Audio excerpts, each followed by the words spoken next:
जन साथियों, स्वागत है आप सभी का एक बार फिर से। उम्मीद है दोस्तों आप सभी बेहतरीन होंगे और आप सभी की तैयारी बहुत शानदार चल रही होगी। फिर से हम लोग शुरुआत करने वाले हैं यूपी पुलिस री एग्जाम की हिंदी के बेस्ट 37 प्रश्न होंगे।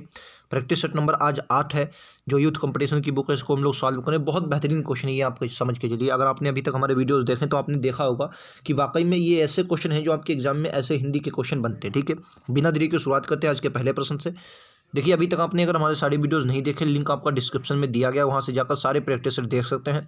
आपकी तैयारी और भी बेहतरीन होगा। पहला क्वेश्चन कह रहा है निम्नलिखित में से कौन सा दीर्घ स्वर है।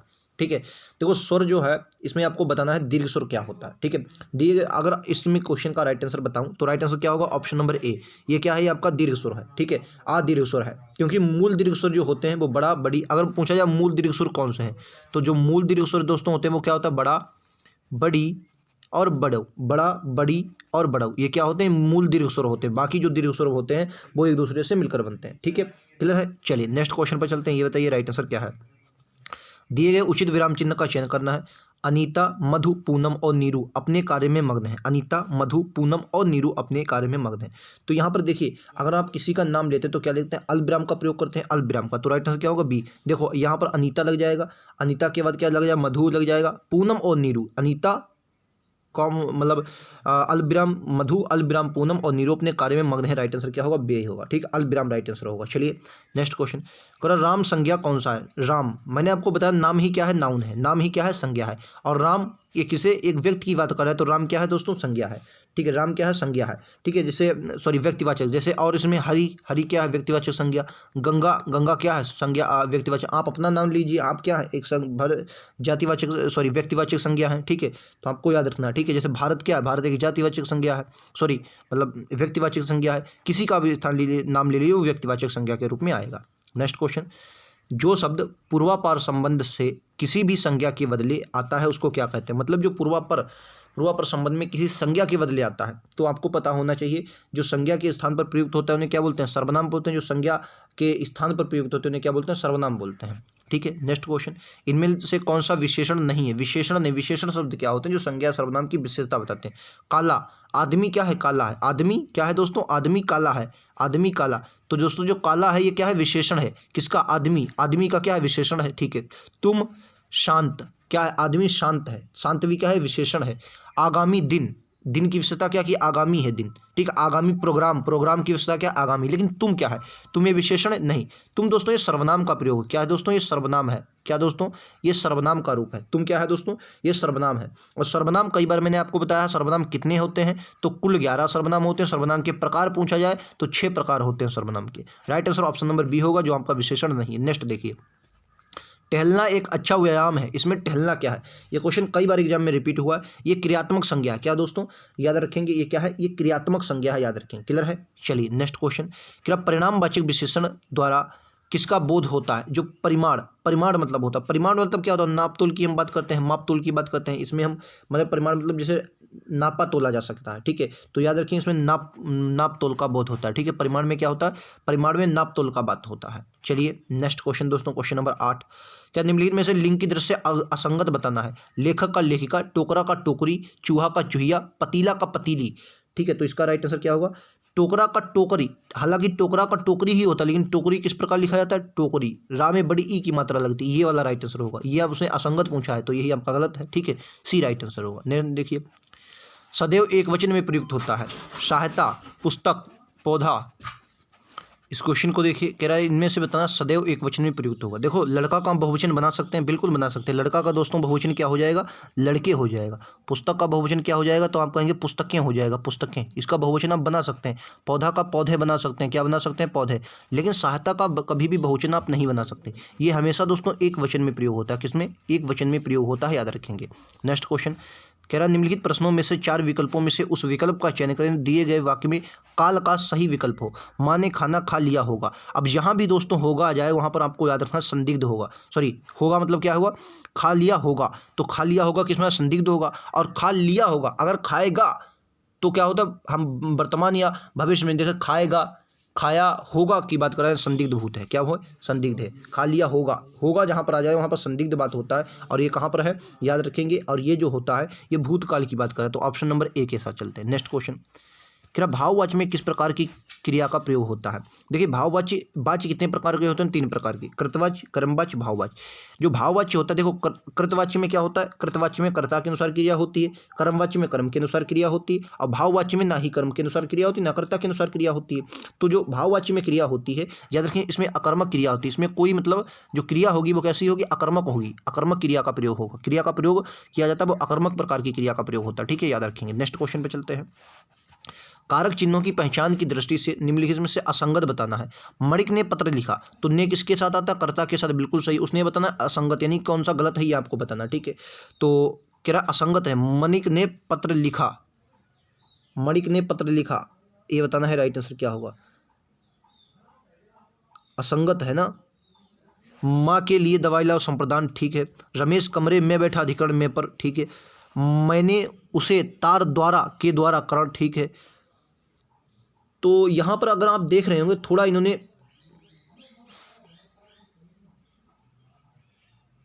कर्ता ने, वैसे एक बात बताओ, यहाँ पर ने उपसर्ग लगा है तो उसके अनुसार कर्ता होगा, लेकिन इन्होंने जो ऑप्शन दिए तो उसके अनुसार आप क्या लगाएंगे?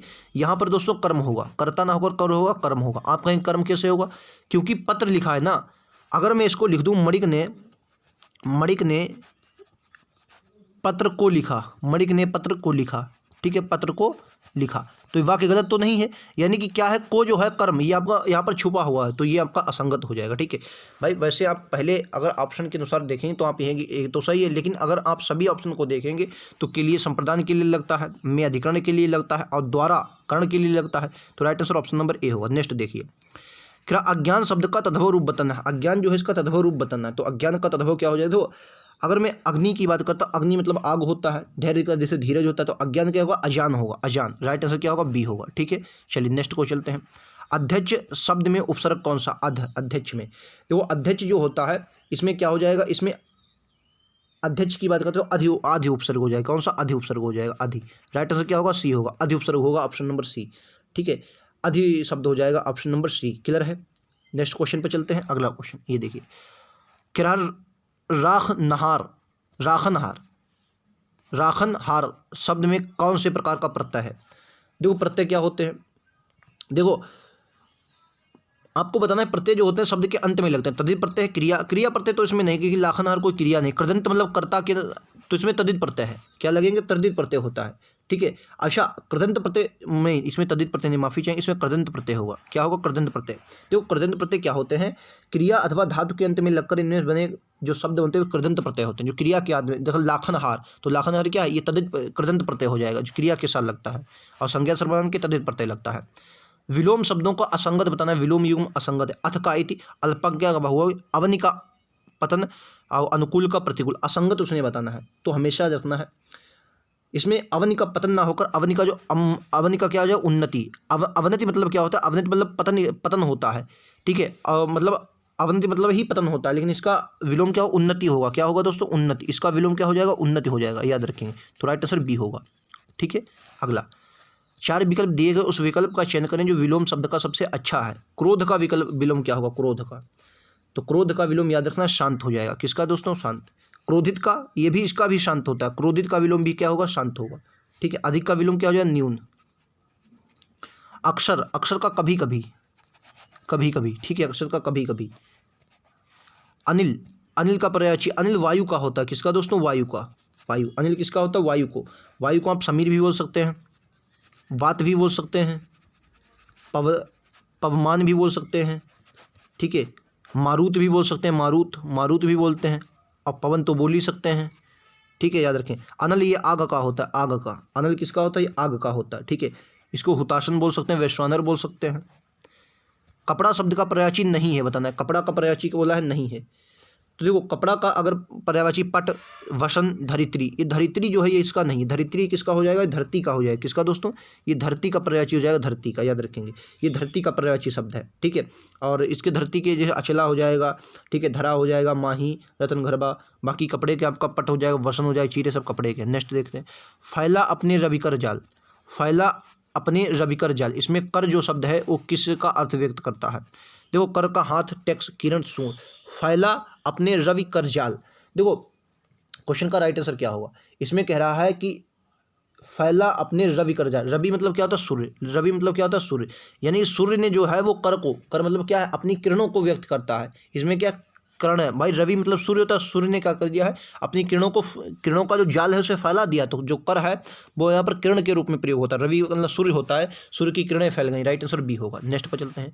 एक युग्म अशुद्ध है। अनुराग का विराग, अस्त का निरस्त, अंत का आदि, अमावस्या का पूर्णिमा। इनमें से बताना एक युग्म अशुद्ध है। देखो अगर आप देखेंगे, देखो अनुराग मतलब क्या होता है? विराग एक ही है। अंत मतलब आदि, अंत अमावस्या पूर्णिमा। लेकिन अस्त का निरस्त नहीं होता। अस्त का क्या होगा? अस्त का होगा उदय। उदय ये विलोम को दर्शाता है। ठीक है, अस्त मतलब क्या हो रहा है? उदय। सभी विलोम के अर्थ में थे। ये आपका गलत था, तो ये आपका सही हो गया। उदय इसका राइट आंसर होगा। जिसका इलाज ना हो सके, मैंने आपको बताया था जहां पर ना लग जाएगा तो वहां पर आ लग जाएगा, और जहां पर कठिन शब्द आ जाएगा, अनेक शब्दों के लिए एक शब्द में अगर कठिन आ जाएगा तो जो भैया वाक्य बनेगा उसमें दुर शब्द आ जाएगा। ठीक है, दुर आ जाएगा। ठीक है, तो इस क्वेश्चन का राइट आंसर क्या होगा? इलाज ना हो।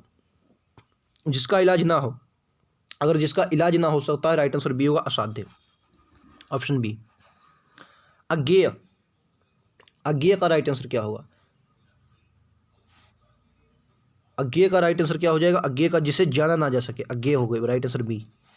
स्वर संधि के कितने प्रकार होते हैं? देखो संधियां 3 प्रकार की है। स्वर संधि, व्यंजन संधि, विसर्ग संधि। और स्वर संधि के 5 प्रकार होते हैं।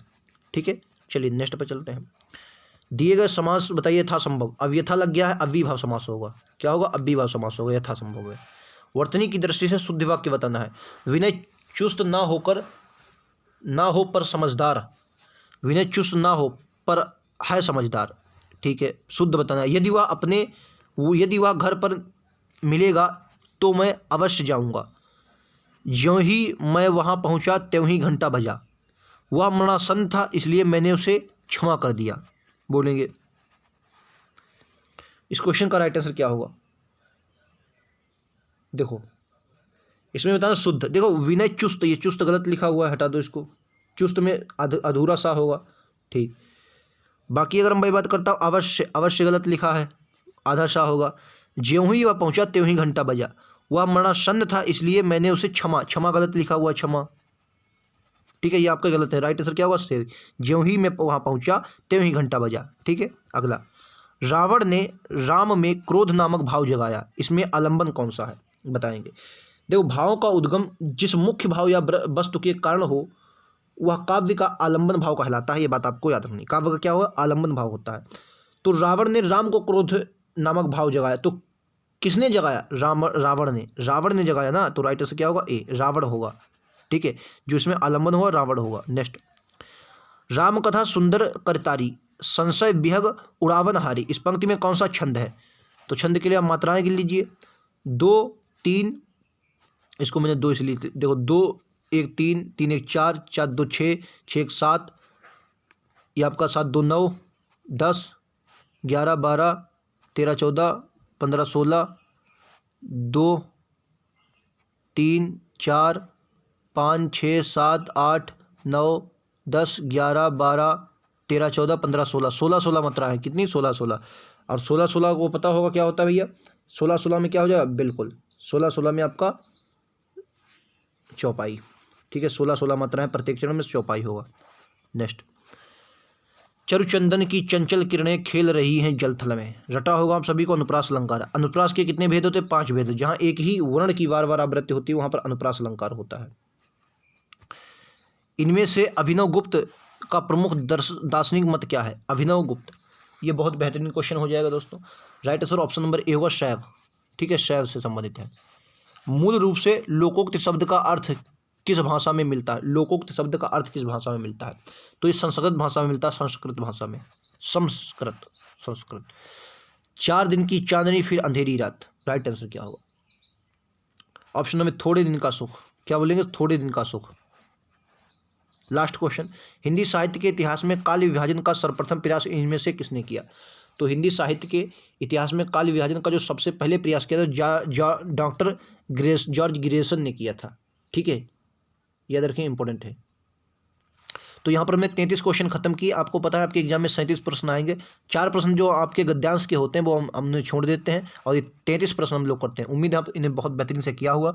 कितने क्वेश्चन आपके सही हुए कमेंट सेक्शन में जरूर बताएं। ऐसे प्रश्नों के लिए चैनल को सब्सक्राइब कर लें।